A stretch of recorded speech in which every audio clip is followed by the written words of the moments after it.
లోక్సభ ఎన్నికల్లో మెజార్టీ స్థానాలను దక్కించుకోవడమే లక్ష్యంగా టీ కాంగ్రెస్ పార్టీ ఎన్నికలకు రెడీ అవుతోంది. ఇప్పటికే అభ్యర్థుల ఎంపిక ప్రక్రియను కీలక దశకు చేర్చిన కాంగ్రెస్ పార్టీ ఎన్నికల ప్రచారాన్ని ప్రారంభించింది. లోక్సభ స్థానాల్లో పోటీ చేసే అభ్యర్థుల ఎంపిక ప్రక్రియ ఇప్పటికే శ్రీకారం చుట్టింది.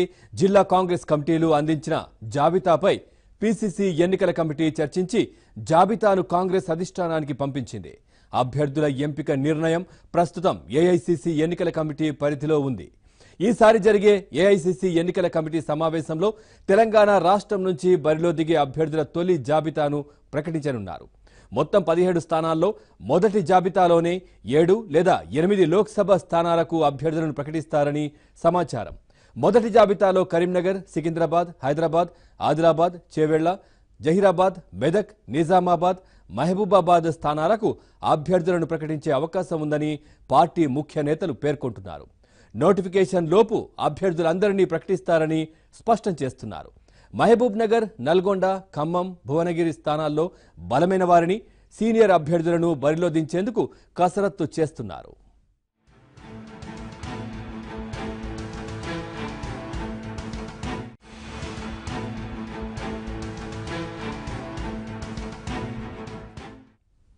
శాసనసభ ఎన్నికల్లో పూర్వపు జిల్లా కాంగ్రెస్ కమిటీల ఆధ్వర్యంలోనే ఎన్నికలకు వెళ్లిన కాంగ్రెస్ ఈసారి కొత్త జిల్లాల్లో ఏర్పాటైన కాంగ్రెస్ కమిటీల ఆధ్వర్యంలో ఎన్నికలకు వెళ్తోంది. ఇటీవలే 31 జిల్లాలు 2 నగరాలకు కాంగ్రెస్ కమిటీలను నియమించింది. ఈ కమిటీల ద్వారా అభ్యర్థుల పేర్లను తీసుకున్నారు. కొత్త డీసీసీల ద్వారా ఎన్నికల ప్రచారంతో పాటు ఎన్నికలకు సంబంధించిన ఇతర ఏర్పాట్లకు సులభంగా ఉంటుందని పేర్కొంటున్నారు. ఇప్పటికే ఏఐసీసీ అధ్యక్షుడు రాహుల్ గాంధీ సభతో ప్రచార పర్వాన్ని ఆరంభించిన కాంగ్రెస్ పార్టీ దాన్ని ప్రణాళికాబద్ధంగా కొనసాగించేందుకు కార్యాచరణను రూపొందిస్తోంది.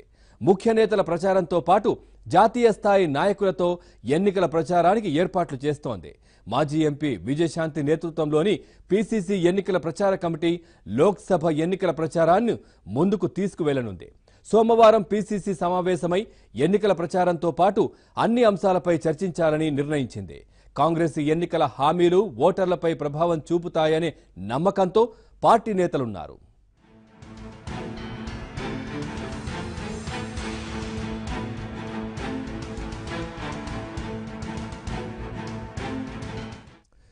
శాసనసభ ఎన్నికల్లో తెలుగుదేశం, తెలంగాణ జనసమితి, సిపిఐతో పొత్తుతో బరిలోకి దిగిన కాంగ్రెస్ ఈసారి పొత్తులపై ఇప్పటి వరకు ఎలాంటి నిర్ణయం తీసుకోలేదు. ఈసారి ఒంటరిగానే బరిలో దిగే అవకాశం ఉందని పార్టీ వర్గాలంటున్నాయి. పొత్తులకు సంబంధించిన అంశాన్ని కాంగ్రెస్ అధిష్టానం చూసుకుంటుందని నేతలు చెబుతున్నారు.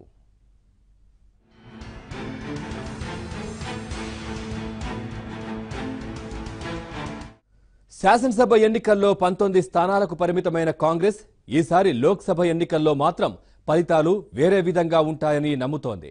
2014లో జరిగిన లోక్సభ ఎన్నికల్లో నల్గొండ, నాగర్ కర్నూల్ లోక్సభ స్థానాల్లో మాత్రమే కాంగ్రెస్ గెలిచింది. అనంతరం నల్గొండ ఎంపీ గుత్తా సుఖేందర్ రెడ్డి తెరాసలో చేరారు. ఈ పరిణామాల నేపథ్యంలో లోక్సభ ఎన్నికల ఫలితాలు శాసనసభ ఎన్నికల ఫలితాల కంటే భిన్నంగా ఉంటాయని పేర్కొంటూ కాంగ్రెస్ నేతలు ఎన్నికలకు సిద్ధమయ్యారు.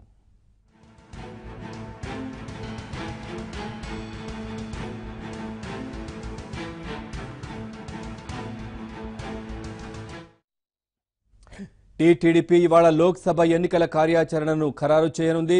రాష్ట్ర కమిటీ సమావేశమై ఏ స్థానాల్లో పోటీ చేయాలనే అంశంపై నిర్ణయం తీసుకోనుంది. ఒంటరిగానే బరిలోకి దిగడమా లేక పొత్తులు ఉంటాయా అనేది ఇంకా తేలలేదు. అయితే ఎన్నికల్లో ఏ వ్యూహాలు అనుసరించాలి, ఇతర వ్యూహాలేమిటి తదితర అంశాలపై తెలుగుదేశం పార్టీ రాష్ట్ర కమిటీ చర్చించి నిర్ణయాలు తీసుకోవాలని, ఆ తర్వాత కలిసి చర్చిద్దామని ఆ పార్టీ జాతీయ అధ్యక్షుడు నారా చంద్రబాబు నాయుడు పార్టీ నేతలకు సూచించినట్లు తెలిసింది. దీంతో టీడీపీ రాష్ట్ర కమిటీ సమావేశమై చర్చించనుంది. రాష్ట్ర కమిటీలో పొత్తులపై కూడా స్పష్టతకు రావాలని నిర్ణయించారు. ఇటీవల జరిగిన శాసనసభ ఎన్నికల్లో కాంగ్రెస్తో కలిసి పోటీ చేసిన తెలుగుదేశం పార్టీ 2 స్థానాల్లో నెగ్గింది. లోక్సభ ఎన్నికల్లో పొత్తుల అంశంపై ఇంతవరకు పార్టీలో చర్చలు జరగలేదు.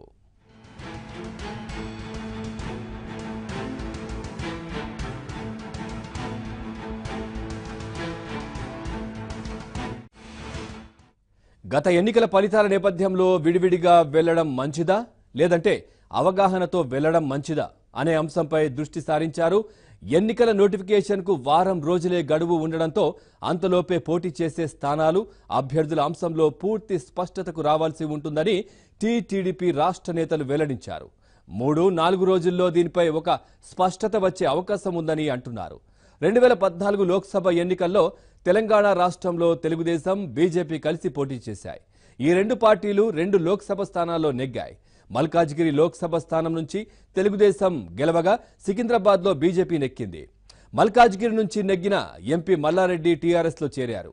ఇటీవల జరిగిన శాసనసభ ఎన్నికల్లో తెలుగుదేశం పార్టీ 13 స్థానాల్లో పోటీ చేసి ఖమ్మం జిల్లాలోని సత్తుపల్లి, అశ్వరావుపేట నియోజకవర్గాల్లో నెగ్గింది. ఇటీవల టీడీపీఏ ఎమ్మెల్యే సండ్ర వెంకట వీరయ్య టీఆర్ఎస్లో చేరుతున్నట్టు ప్రకటించారు.